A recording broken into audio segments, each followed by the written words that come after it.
এপ্রিলের 15 তারিখ এই 5টি কাজ ভুলেও করবেন না, তাহলে সাংঘাতিক বিপদ। মা লক্ষ্মী রেগে মেগে ঘর ছাড়বেন, অভাব অনটনের ছারখার হবে আপনার গোটা বছর, ভাগ্য দেবতার অভিশাপে নষ্ট হবে সুখ শান্তি। এই 5টি ভুল কাজ কি কি দেখুন। আচ্ছা, আপনার নিশ্চয়ই এখন ভাবছেন 15 এপ্রিল কি? এই বিশেষ দিনটিতে এমন কি আছে যার জন্য এত নিষেধাজ্ঞা? 15 এপ্রিল বাঙালিদের কাছে অত্যন্ত গুরুত্বপূর্ণ এবং তাৎপর্যপূর্ণ একটা দিন। আসলে 15 এপ্রিল পয়লা বৈশাখ বাঙালিদের কাছে বছর শুরুই হয় এই দিন থেকে। হিন্দু শাস্ত্র অনুসারে পয়লা বৈশাখকে অত্যন্ত শুভ বলে গণ্য করা হয়। বিশেষ করে ব্যবসায়ীদের কাছে এই দিনের বিশেষ গুরুত্ব রয়েছে। এমনকি সকল বাঙালিরা শুভ কাজ করার জন্য এই দিনটিকে বেছে নেন। বৈদিক শাস্ত্র অনুসারে নববর্ষ হচ্ছে মা লক্ষ্মী এবং গণেশকে তুষ্ট করার দিন। পয়লা বৈশাখের দিন লক্ষ্মী এবং গণেশ একসাথে পুজো করলে ঘরে সুখ শান্তি সমৃদ্ধি বৃদ্ধি পায়। তবে জ্যোতিষশাস্ত্র অনুসারে এদিন 5টি কাজ না করার পরামর্শ দেওয়া হয়েছে। ভুল করেও যদি এই কাজগুলো করেন তাহলে আপনার ক্ষতি হওয়া কেউ আটকাতে পারবে না। শুধু তাই নয়, আপনার কপালে দুঃখ ছাড়া সুখ জুটবে না। এক অপবিত্র জায়গায় ঠাকুর পুজো, ভুলেও এই পবিত্র দিনে ঠাকুর ঘর অপরিষ্কার রাখবেন না। ঘরের মধ্যে সবচেয়ে পবিত্র স্থান হচ্ছে ঠাকুর ঘর। সনাতন ধর্ম মতে ঠাকুর ঘর থেকে ইতিবাচক শক্তির উত্থান হয়। তবে বছরের প্রথম দিনে যদি এই স্থানটিকে অপরিষ্কার রাখেন, স্থানটি অপবিত্র তো হলোই, সাথে আপনার উপর থেকে মা লক্ষ্মীর আশীর্বাদ দূর হয়ে গেল। প্রথম দিনে যদি আপনি ভগবানকে অসন্তুষ্ট করেন তাহলে সারা বছর আপনার দুঃখ দুর্দশার দিন কাটবে।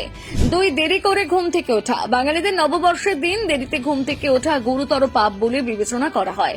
হিন্দু শাস্ত্র অনুসারে বছরের প্রথম দিন যদি দেরি করে ওঠেন সূর্য দেবতার পাপ লাগতে পারে। পয়লা বৈশাখ শুধু লক্ষ্মী গণেশকে প্রসন্ন করার দিন নয়, এদিন সূর্য দেবতাকেও তুষ্ট করার মোক্ষম দিন। তাই এই বিশেষ দিনে ভুলেও দেরি করে ঘুম থেকে উঠবেন না। ভালো হয় ব্রহ্ম মুহূর্তে ঘুম থেকে উঠে সূর্য প্রণাম করলে। 3, কারোর কাছ থেকে ধার করবেন না। পয়লা বৈশাখের দিন এমন কিছু কাজ আছে যা ব্যবসায়ীদের উপর বিশেষ প্রভাব ফেলে, যেমন ধার করা। বছরের প্রথমেই ধার করে দিন শুরু করা মানে লক্ষ্মী গণেশকে অসন্তুষ্ট করা। মাথায় রাখবেন, এই শুভ দিনে কারোর কাছে টাকা ধার করে কাজ করছেন ভালো কথা, তবে এরপর সারা বছর ঋণের দায়ে ডুবে থাকতে হবে আপনাকে। তাই নিজেকে ঋণ মুক্ত রাখতে চাইলে অবশ্যই এই বিষয়ে সতর্ক থাকুন। 4, তুলসী গাছের পাতা ছেঁড়া। সনাতন ধর্মাবলম্বীদের কাছে তুলসী গাছের প্রতি একটা আলাদাই বিশ্বাস রয়েছে। তুলসী গাছকে স্বয়ং মা লক্ষ্মীর রূপ বলে মনে করা হয়, তাই এদিন কেউ তুলসী গাছের পাতা ছেঁড়ার মতন ভুল করবেন না।